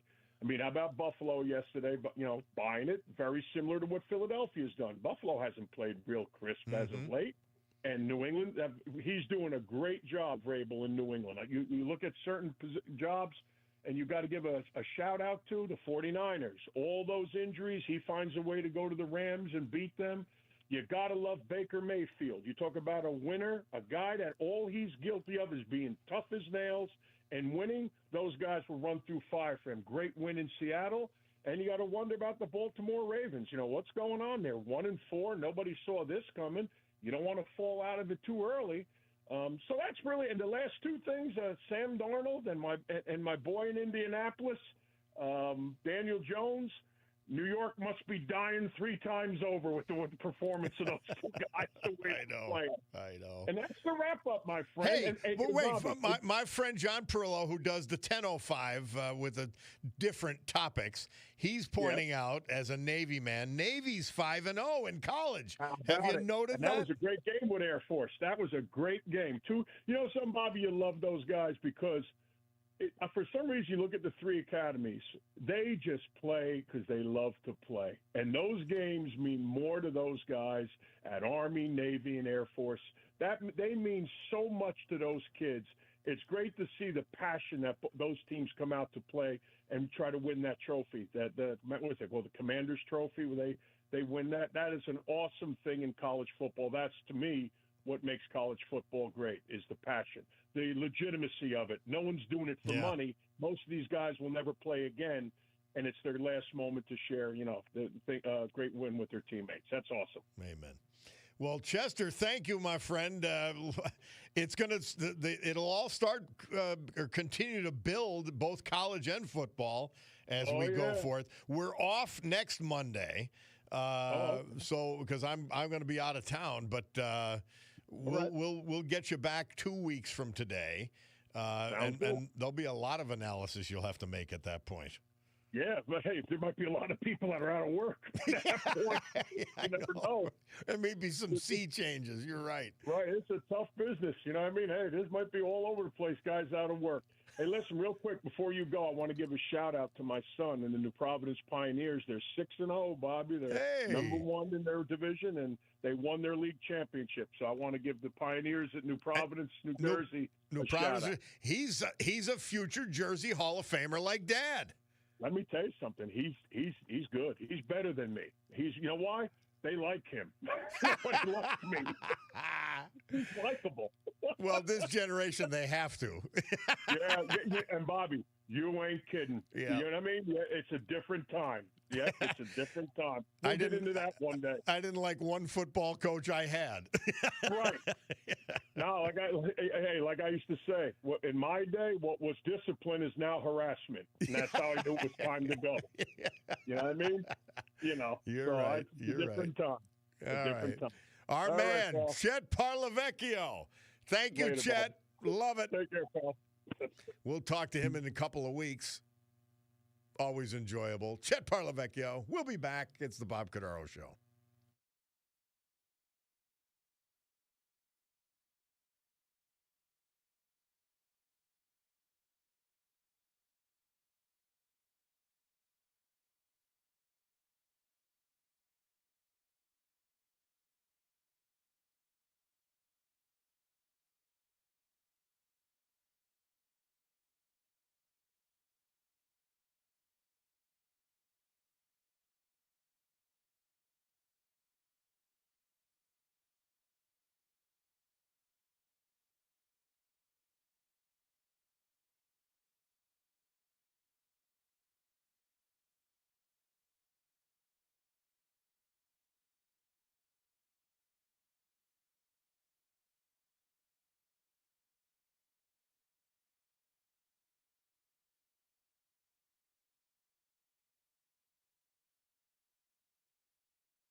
Well, you heard it. The Brett Kavanaugh fight, 50-48 vote this date. 2018, he was confirmed. He's been a solid judge. And Journey released their hit Don't Stop Believing this date, 1981, Murph tells us. Bob Cordaro back with you on the eponymous program. Let's try to get to the phones here. Bill from Pittston. How are you, Bill? Thank you for your patience, my friend. Hey, no problem. I was listening to the show.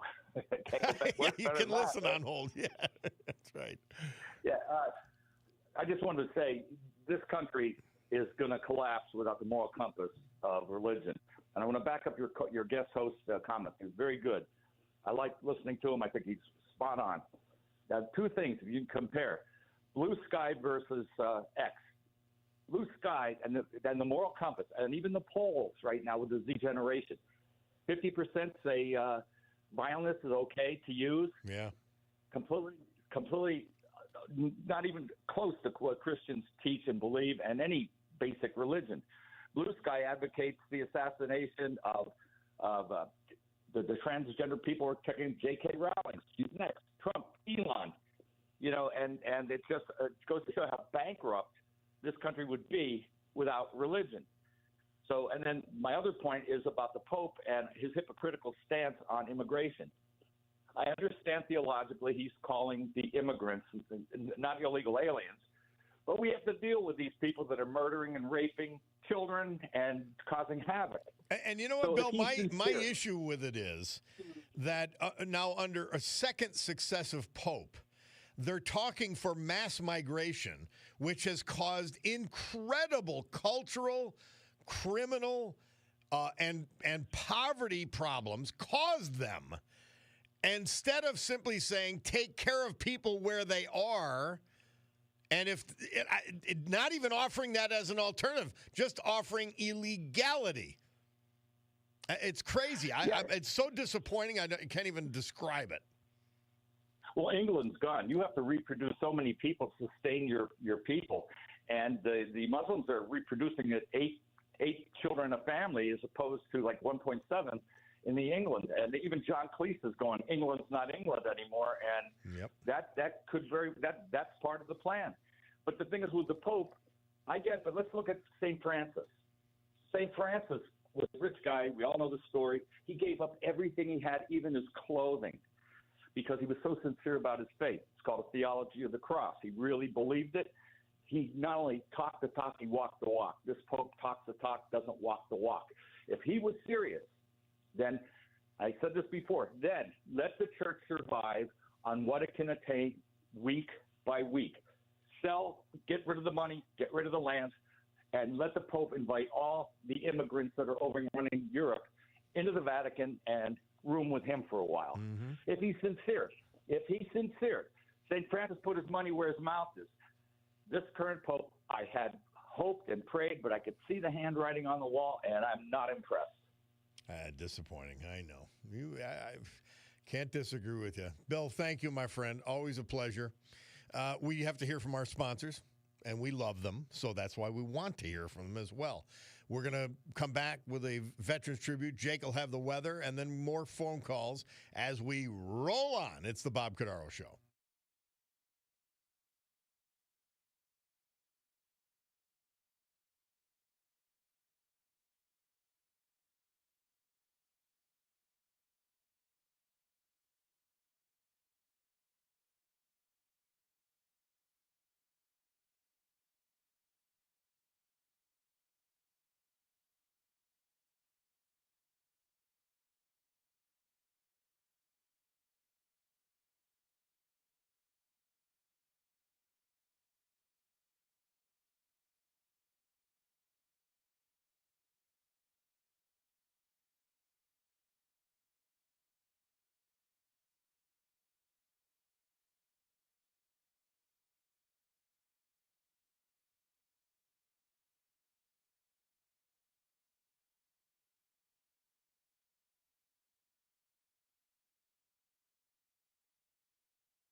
outside the American Legion in Bloomsburg, there's a stone, and etched in that stone, it says, "What is a veteran?"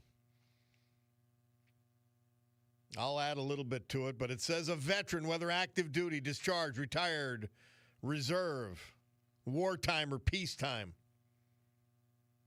is someone who, at one point in his or her life, wrote a blank check made payable to the United States of America and its people for an amount of up to and including his or her life. That is honor. And we're paying tribute to two veterans this hour, thanks to John Basiliga and Eastern Roofing Systems. Veterans we lost, but celebrate today. William Bill Schultz. He hosted a telethon with Jerry Lewis in 2006. Bill Schultz, a man who was known for lending a hand to anyone in need, went home to his Lord September 23rd this year. Born in Catawissa, he honorably served us in the United States Marine Corps, then dedicated more than 35 years to the United States Postal Service prior to retirement in 1993. Bill was a member of Zion Lutheran Church, Harrisburg, an active part of the Masonic community. He was a member of the Harrisburg Snyder Lodge, Free and Accepted Masons, and Tall Cedars of Lebanon, where he held the offices of Grand Tall Cedar and Supreme Grand Tall Cedar. During that time, he hosted the annual Muscular Dystrophy Telethon with Jerry Lewis in 2006. He was greatly loved and will be deeply missed. Survived by his devoted wife of 66 years, Janet, his daughter, his grandchildren, and many, many other family members. Bill Schultz. Howard Bud Martz, electrician at Wise Potato Chip for 62 years. He was 90 when we lost him September 27th. He was from Mifflinville, born in Berwick, graduated from Berwick High School, 1955. His commitment to his country was evident when he served in the U.S. Army, 1958 to 1964. His work ethic shone brightly throughout his career at Wise Potato Chip. 62 years there. Active member of his community, his faith was central to his life. Member of the Shiloh Bible Church, Bloomsburg. He was a member of the American Legion, the SB Fire Company, and he worked at the Bloomsburg Fair for 30 years.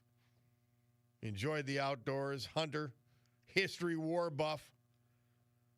The 63 years of marriage were filled with mutual support, laughter, and unwavering companionship. Survived by a number of family members. Howard Bud Martz. Our great veterans this hour, brought to you by John Basiliga and Eastern Roofing Systems, Jessup.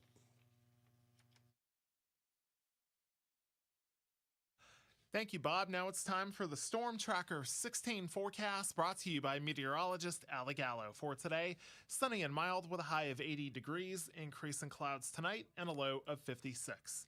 Morning clouds and rain tomorrow, but then partly sunny with a high of 78 degrees, high of 62 on Wednesday, morning clouds and rain, then some breaks of sun and cooler.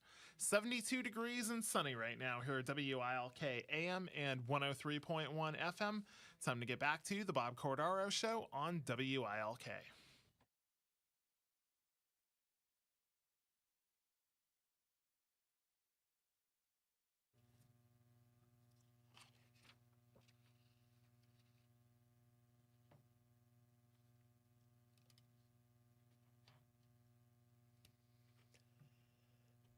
Had a debate whether to finish with this song. Changed the World, Eric Clapton. This date, 1996. He was up to number 6 with this great tune.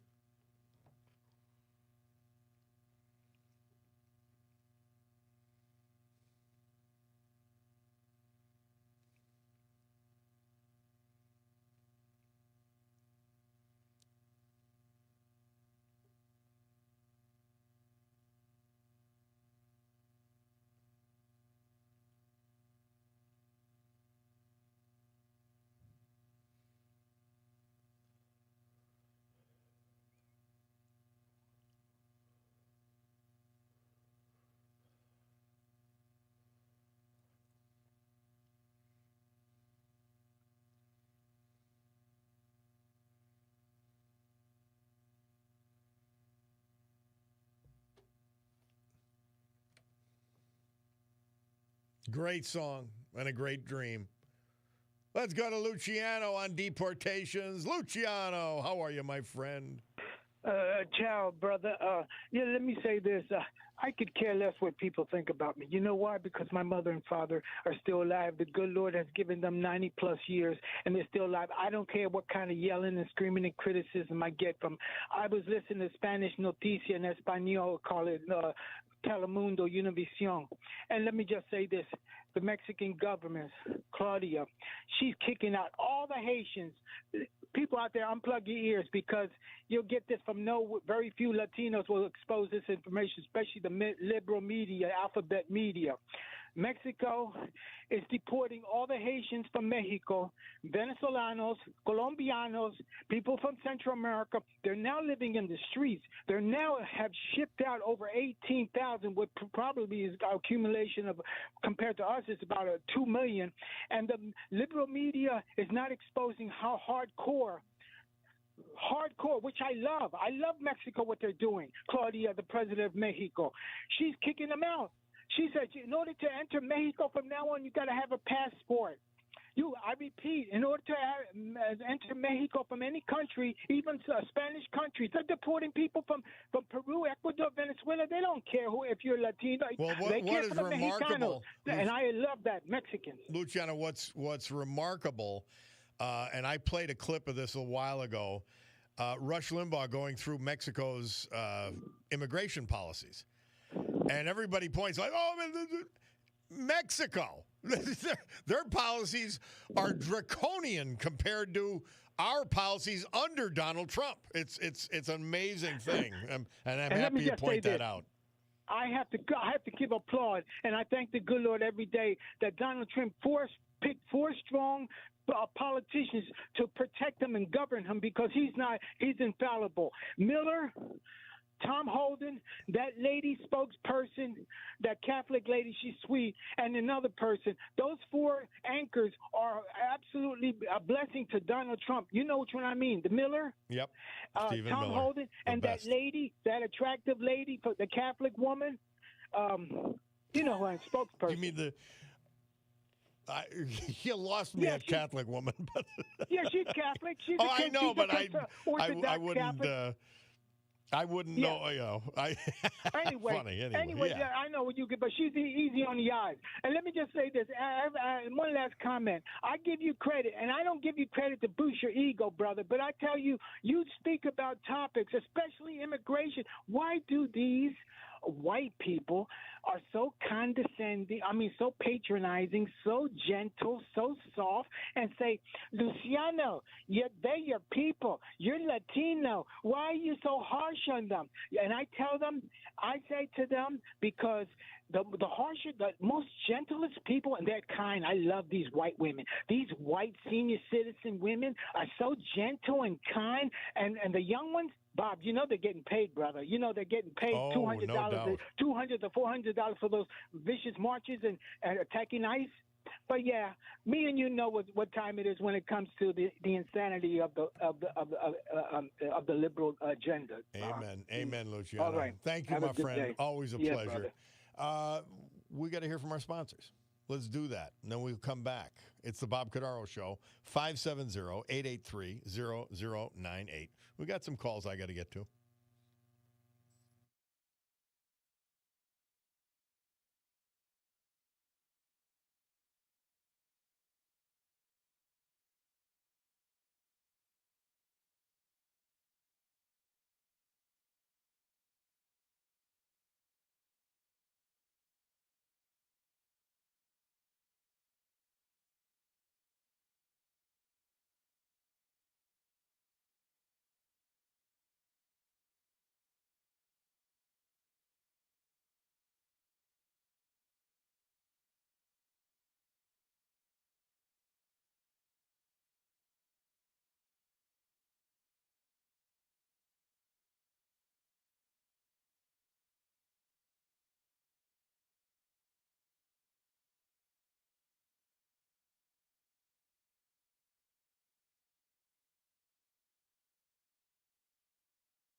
Yeah, we're back, and thank you, Gerard. Thank you, Frank. Frank's at a bar stool in Noumea, New Caledonia, and it is 2:45 in the morning there, and he's singing his saloon song.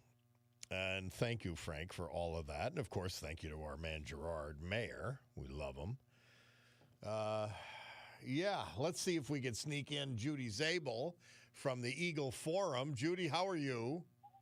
I'm good. How are you? Good. We only have a minute, but fire away, my dear. Okay, October 26th. That's a Sunday. From 1 until 4 at Montdale Country Club, we're having our first annual luncheon. Everybody is invited. Our speaker will be Commissioner from Montgomery County, Thomas DeBello. He will be speaking on human trafficking in Northeast Pennsylvania. What an important subject. And special music will be by my grandson, Joshua Campbell, on his trombone. Nice. And the tickets are $40 a piece. And you can contact my email. That is JKZ as in zebra, F as in father, AZ @gmail.com. Well, you make sure you make sure you get in touch with us a couple more times just to remind people of this, okay? I need an RSVP by the 15th. All right. So get with me before that, although I'll be gone Friday, Monday, Tuesday, Wednesday next week. So get with me on Thursday. Thank you, my dear. Okay. Judy Zabel. Thanks, Bob. Eagle Forum. We'll be back.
This date, 1998, Murph tells us Aerosmith moving up the charts with their hit, I Don't Want to Miss a Thing. And we had to play it. It's Jake's wedding song. We had to. More than happy to. That's a really great song. It is. Hey, just to point out, there's a What a Week podcast, Northeast PA. And that is run by our friend Marky Denenbaum. And he's got Nikki Stone, who had a show on this station for years. And she is the featured guest, talking about her life and everything she's up to. It's always a great podcast, by the way. It's the What a Week podcast NEPA.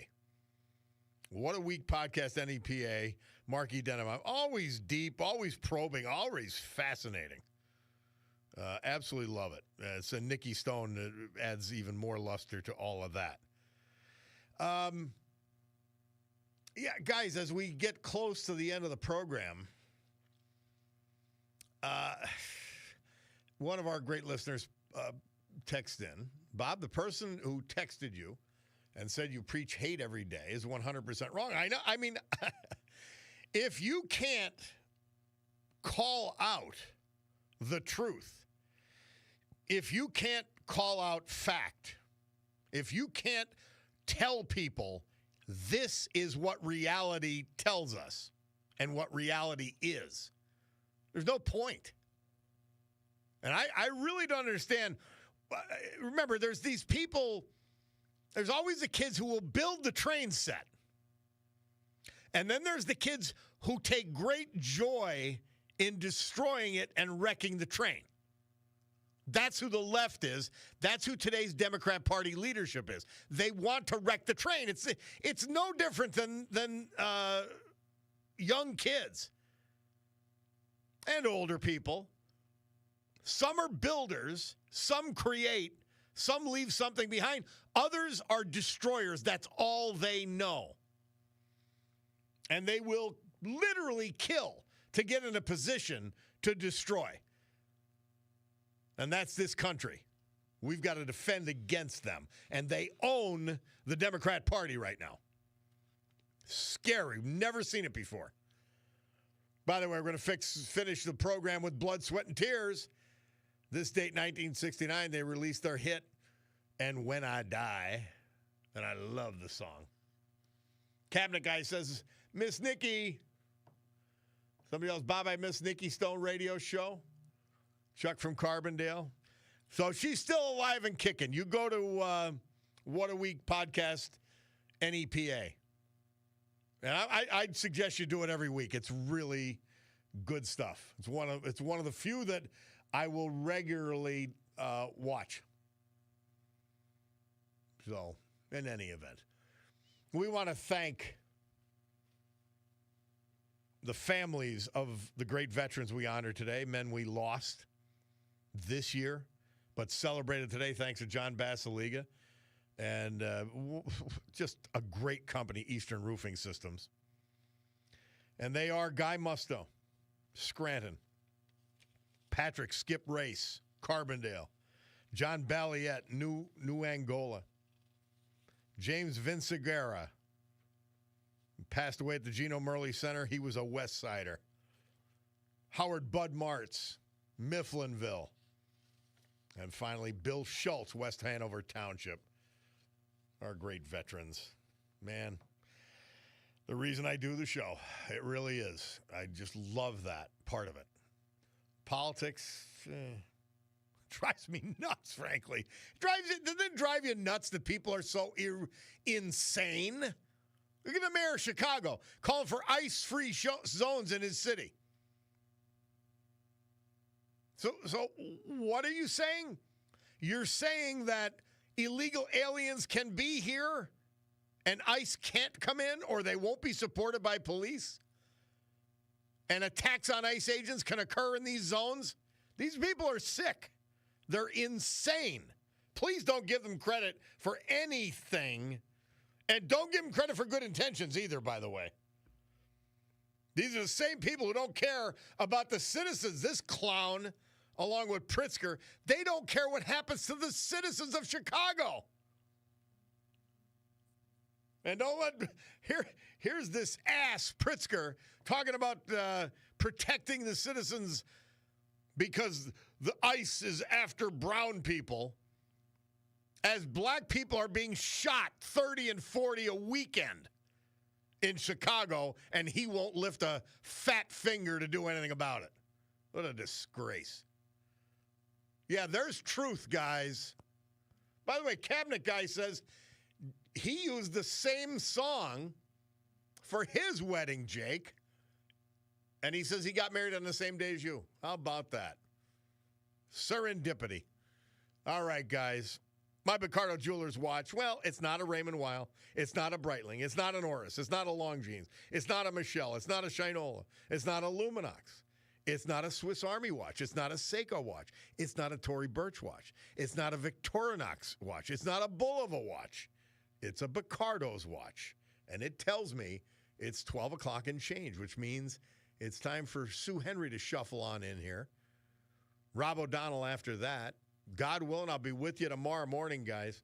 Have a great afternoon. But for now, we're going to gavel to a close this meeting of the Club for Common Sense. Adios.